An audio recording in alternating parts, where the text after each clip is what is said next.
નવસારીના દરિયાકાંઠાના 6 ગામોમાં મીઠા પાણીની ભારે તંગી છે। ઉભરાટ, દાંતી, દીપલા, બોરસી, વાંસી અને દીવાદાંડી માછીવાડ ગામના 10,000થી વધુ લોકોને જૂથ પાણી યોજનાના નહેરના પાણી પર આધાર રાખવો પડે છે। ઉકાઈ ડાબા કાંઠા નહેરના સમારકામને કારણે છેલ્લા 5 દિવસથી પાણીનું રોટેશન બંધ છે, જેના કારણે ગ્રામજનો તળાવના ખારા પાણીનો ઉપયોગ કરવા મજબૂર છે। તળાવનું પાણી સંગ્રહ માત્ર 28 દિવસ પૂરતો છે અને પુરવઠા વિભાગ દ્વારા ઉકેલ માટે કોઈ પગલાં લેવામાં આવ્યા નથી। ગ્રામજનો નહેર પાણીની વૈકલ્પિક વ્યવસ્થા કરવા માંગ કરી રહ્યા છે।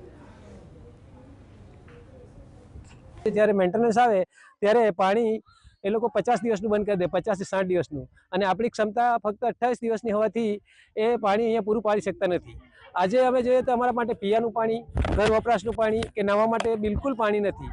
આજે અમારી ગામની બહેનો છે એ કૂવામાંથી લગભગ 400 TDS જેટલું પાણીને લઈ ઘર વપરાશ માટે ઘર લઈ જઈ રહ્યા છે।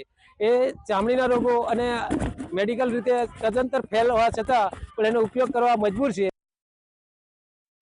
જે જીયાના લગ્ન કરે ત્યાંની આવી રીતના પાણીની તકલીફ પડે છે અને ઘરમાં છોકરા સ્કૂલે જાય, નોકરીએ જાય, ત્યાંનું પાણીનું અમારું કામ રહ્યું અને રસોઈ બનાવવાની પણ અમને તકલીફ પડે છે।